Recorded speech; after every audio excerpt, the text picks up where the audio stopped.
Oh, viewers, once again I've been naughty. Shouldn't be filming this just with the cheap equipment. But here we are, last minute, been offered this 2022 Honda Jazz 1.5 HEV EX. Welcome to Contingency Reviews.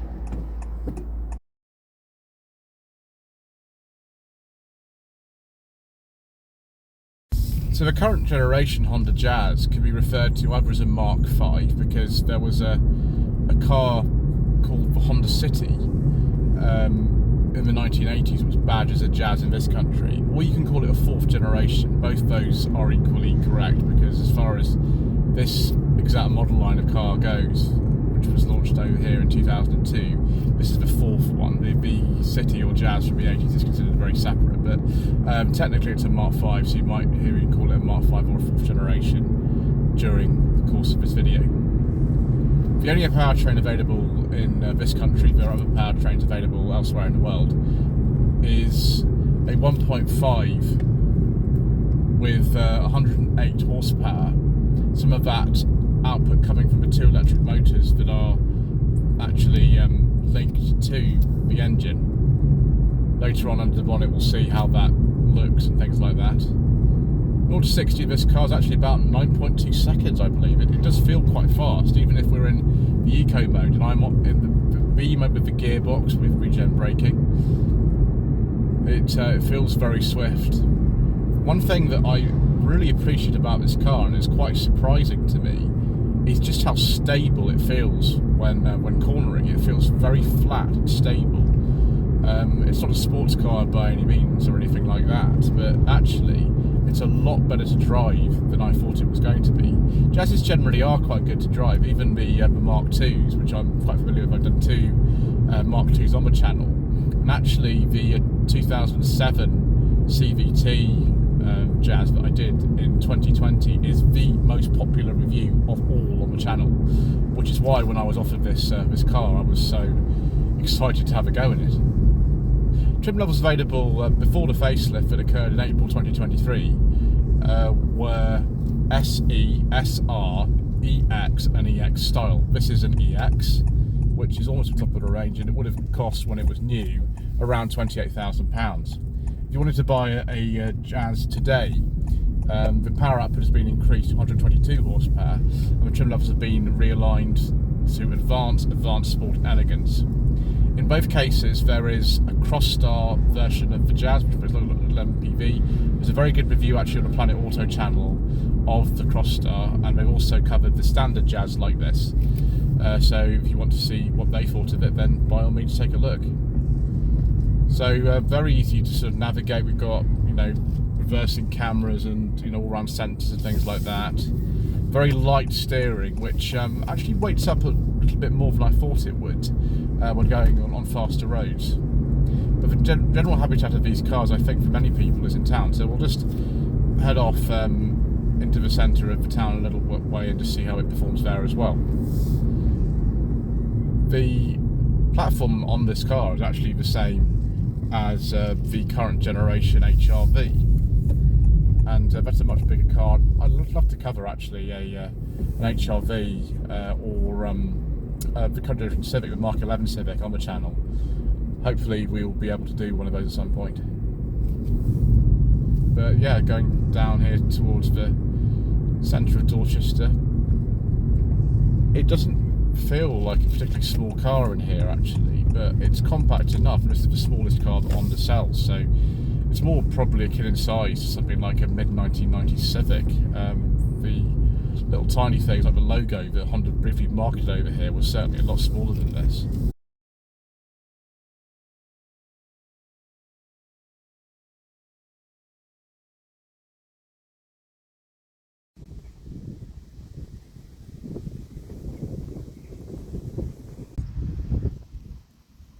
Well, here we are, viewers, on a windswept country lane in the middle of rural Dorset with this lovely Jazz. So friend who owns this actually used to be the general manager of a Honda dealership back in the day. This is sort of mid-90s.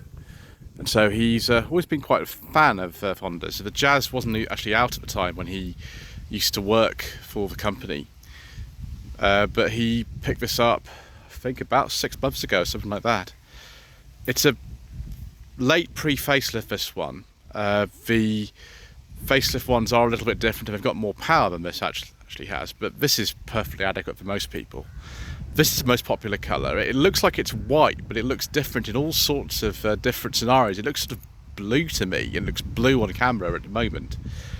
So these came out about 2020, and they're only available as the HEV version in this country, which is the 1.5 full hybrid with 2 electric motors. So we've got parking sensors at the back and a reversing camera. That's sort of quite handy. I think also there's been a couple of instances where there's a really close wall to actually where my friend lives, and the wall, unfortunately, and the Jazz have made contact, which is why there's a bit of scuff on here.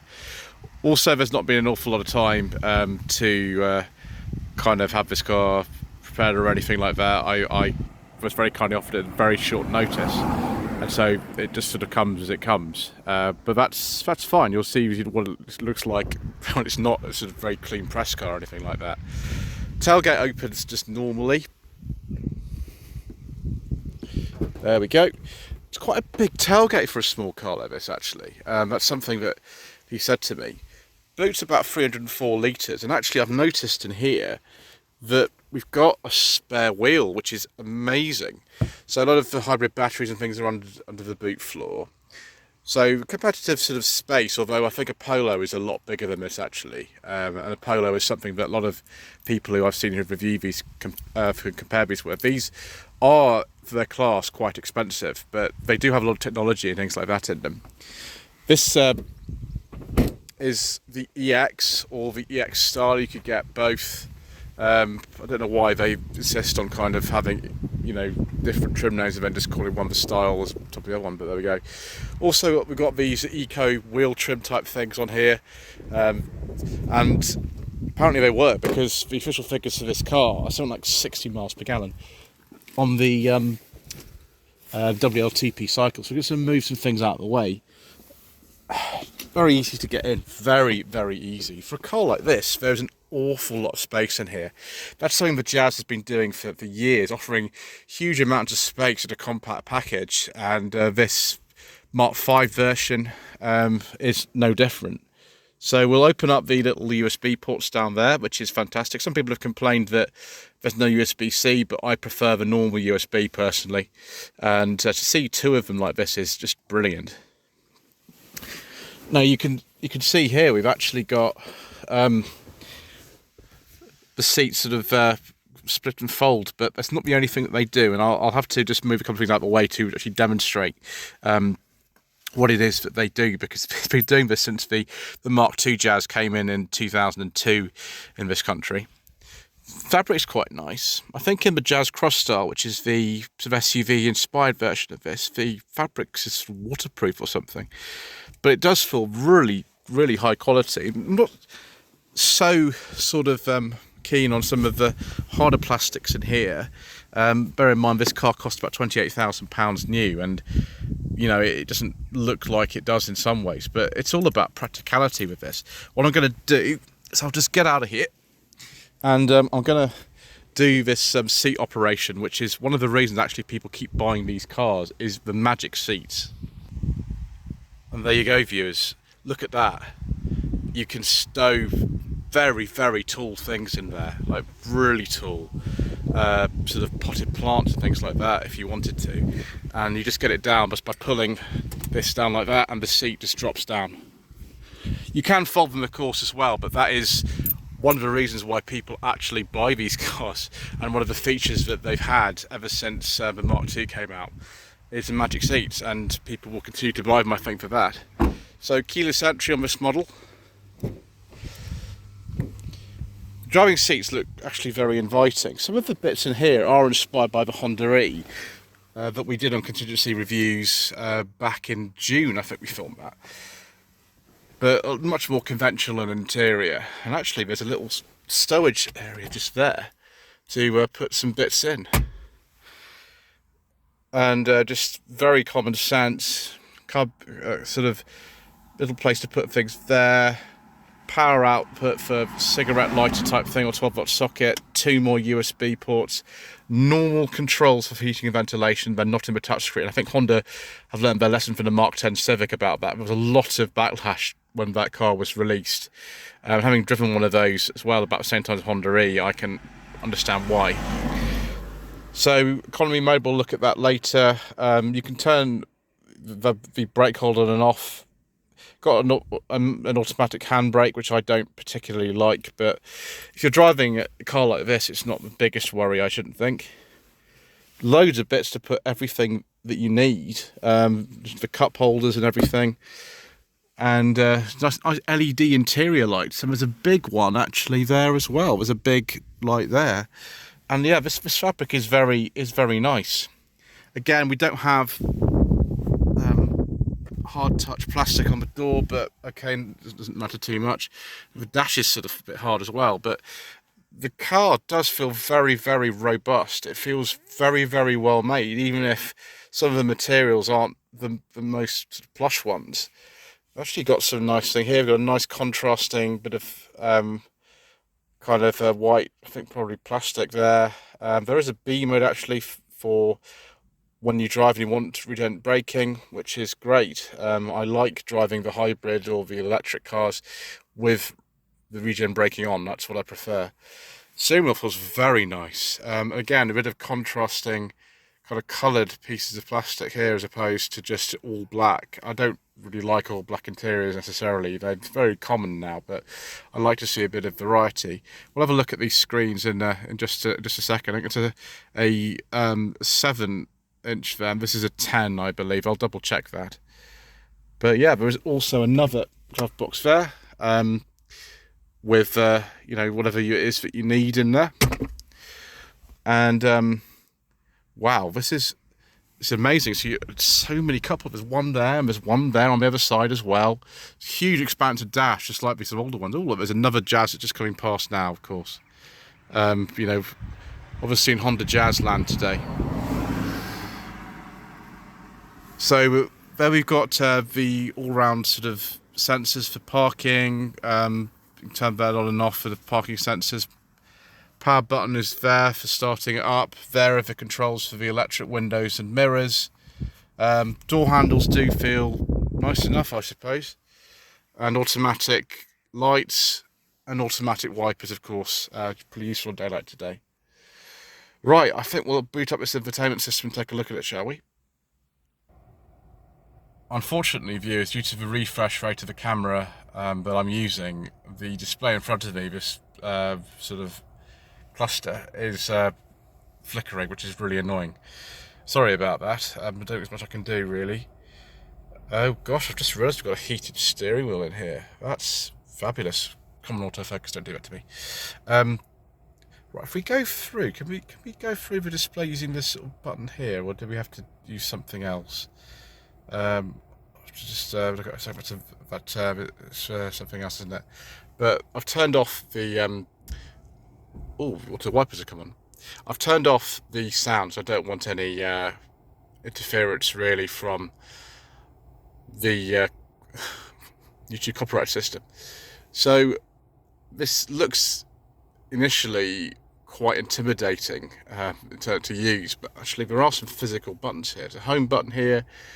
Apps, navigation, phone, smartphone connection. We've got Android Auto, Apple CarPlay, Bluetooth audio. That's quite sort of easy to use, and it feels very slick. Let's just have a look at the navigation, and we'll just see where we won't do any updates for now. And there we are. We are on a country lane in the middle of Dorset.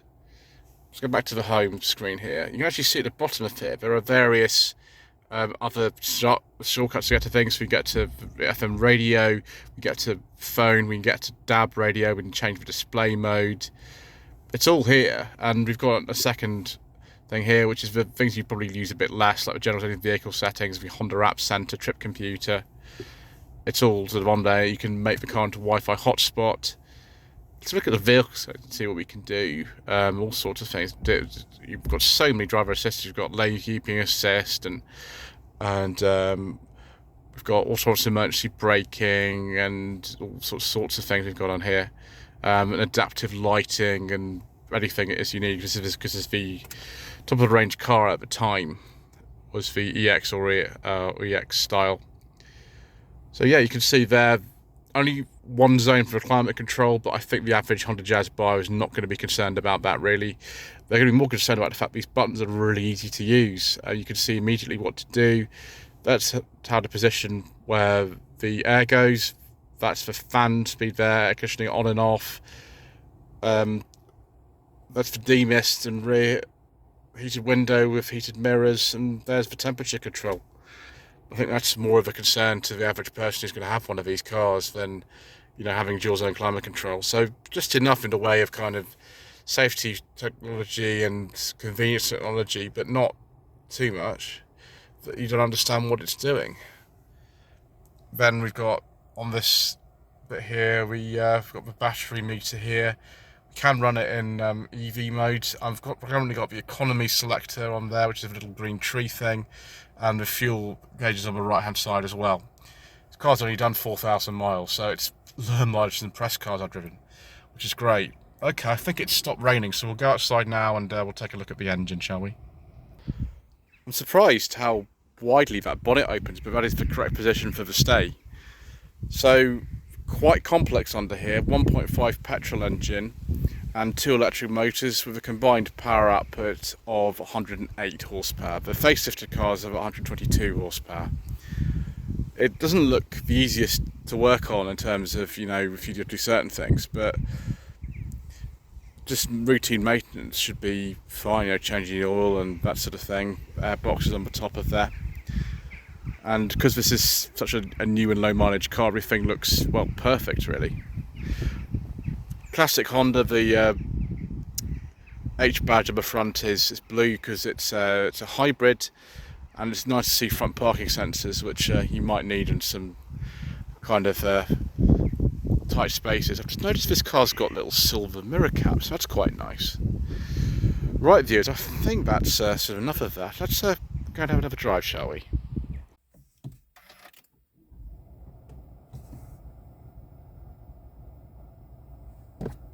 Just turn round and it's really good. Tone circle's excellent. Versing camera's high quality. You've got all round sensors, a little diagram of it on there, and the car's not too big to handle, which is excellent. So certainly the sort of natural habitat of the Jazz, it performs really, really well. I think if we were all being very rational about cars, and often we're not, it would be the case that virtually all of us would drive these. The only thing I would say is that it just feels like quite an expensive car to me at sort of £26,000 to £28,000, which is what they cost. It. The Crossstar might even be more than £28,000. The ride is a very small bit firm. It's not nearly as bad as I've heard some reviews say that it is. The Jazzes always have had a little bit of a firm ride. There's a little edge to it in that way, but it's absolutely fine. And gosh, the lane keeping assist just went off. How on earth that happened? Obviously, we've got some oversensitivity in some areas here, but I'm really, really happy to have had a go at one of these. I'm very impressed with this car, just in a way that you don't really have to think about what's going on. It just kind of does things for you, but actually it's still quite an engaging little car to drive, and just has this sort of sense of character. Yeah, I'm really impressed actually. Lloyd Vehicle Consulting stickers, t-shirts and mugs are available by clicking the link to the Google form in the video description below.